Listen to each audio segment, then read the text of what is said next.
What is good, everyone? Welcome to the PWD channel where we discuss pro wrestling discussions. In today's episode, I'm covering the February 27th, 2023 episode of Monday Night Raw, and I'm going to be reviewing the show, and what a show it was. This was a great episode of Raw.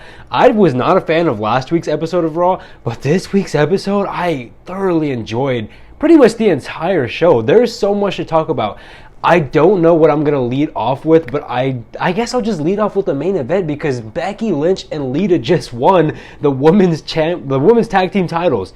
I did not expect that at all. I literally did not expect this to happen at all, but Lita is a women's champion in 2023. It's insane. I was watching the match and I was enjoying it, but I was like, okay, Damage Control is at some point going to win this match, but they never ended up winning the match. It ended up being Damage Control and Lita winning. Like, there's so many talking points on Monday Night Raw, but I'll go ahead and start off again with this. So, it was a good match. You have to go out of your way to watch it. It was a really good match. Becky and Lita were kicking ass. At some point, yes, the numbers gang did come up, and they did end up getting a little bit disadvantaged because of that. However, out of nowhere, and the crowd popped huge for this, Trish Stratus came out and helped them out.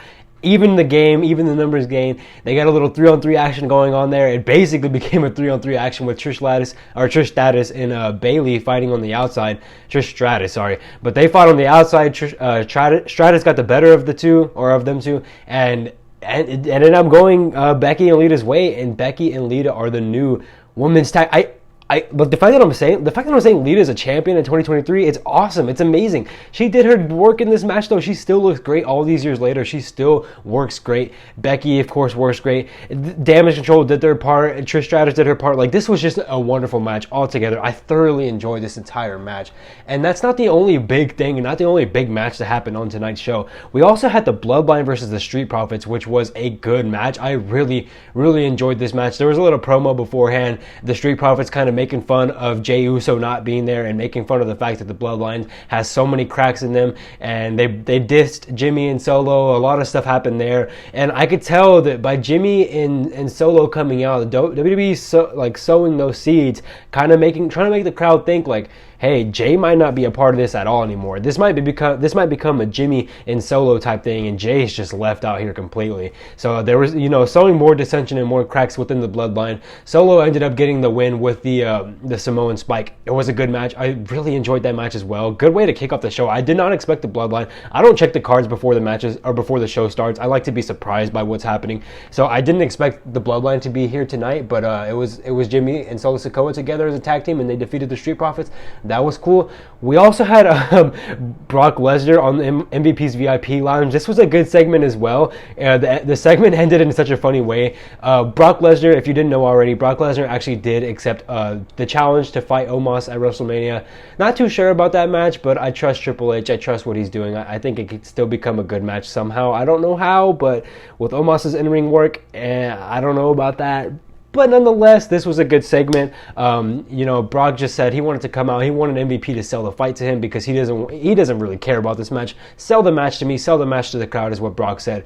MVP did sell that well, and Brock was like, all right, I came out here to do business. Let's do business. They took a cheers, or they wanted to do a toast, but MVP wanted to use his own champagne. Brock said no. He pulled out of his pocket. He pulled out his own little it was like moonshine or something like that, and he was like, I made this on my own farm and stuff, and he tried it. He was like, whoa, he was getting there. He was feeling good, but he gave it to MVP, and MVP spit it out on Brock Lesnar's face.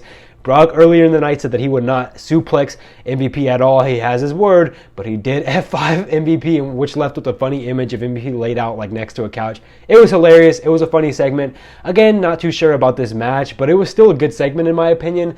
And we also got another good match. This was just a beautiful match. And this night was just filled with good wrestling, good segments, good promos, good everything in tonight's episode of Monday Night Raw. Cody Rhodes versus Chad Gable. These two had a beautiful match. It was gorgeous. It was one of those things where I cannot explain by words how good it was. There was a cliffhanger or DDT from Chad Gable, which was just chef's kiss. It was beautiful. The cliffhanger DDT is a gorgeous move. He hit it on Cody beautifully. Cody hit probably the best Cody cutter I think I have ever seen in my entire life. And Chad Gable just sold that move so beautifully. These two had chemistry, and I really enjoyed it. Gable knew how to sell the Cody cutter.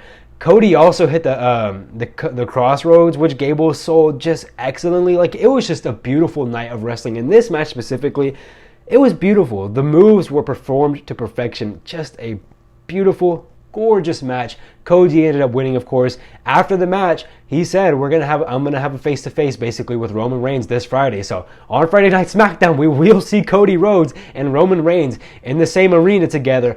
I'm so excited to see what they do with this. I'm so excited to see where this goes. But this match tonight was awesome. Cody Rhodes was awesome. Good segment from them. And Balor also set out a challenge to fight Edge at WrestleMania, so that's definitely going to be a match because we know Edge is going to accept that. He's not going to back down. And I forgot to mention this as well. KO, after the first original tag team match, after the Bloodline with Jimmy and Solo versus Street Profits, they ended up winning the match and then beating down on the Street Profits. Kevin Owens came out for the save. Later on, he did an interview saying that he's going to take down the Bloodline as well, so pretty interesting. He said he doesn't want any help or anything, but he's going to take down the Bloodline. And that is tonight's episode of Raw. There was some other stuff that happened, not really that important, but there was some other stuff that happened. But this was a great episode of Raw. Such good professional in-ring professional wrestling, good promos, good everything. We got a good little feel-good ending to the show with Becky and Lita winning the women's tag team championships from Damage Control. It was just awesome. I loved it. Trish Stratus came out. That was awesome as well. Fantastic episode of Raw tonight. I thoroughly enjoyed myself. If I had to rate this show, well, I say if I had to rate it, I always rate this show. I would rate this show, I would give it a 4.2 out of 5. I would give it a 4.2 out of 5. Good show. One of the best Raws I've seen in a while. Great show. I thoroughly enjoyed myself throughout the entire show. It was fun. It was a lot of fun. If you haven't seen the show, it's definitely one of the ones where you should go out of your way to go watch it because, like I said, I enjoyed it. It was really good. But yeah, that's going to be the end of this Raw review. I hope you guys did enjoy it. Let me know down in the comments below what you thought about Raw. Did you enjoy tonight's episode of Raw? What was your favorite match? What was your favorite segments? How did you feel about Bobby and Omos being made official? Or not Bobby, sorry, Brock and Omos being made official. How did you feel about that? And yeah, let me know your thoughts overall. I'll catch you guys in the next one. Leave a like if you did enjoy this video. Subscribe to the channel if you haven't already because we make wrestling content like this every single week. So go ahead and check it out. And I'll catch you guys in the next one. Love you all. Peace.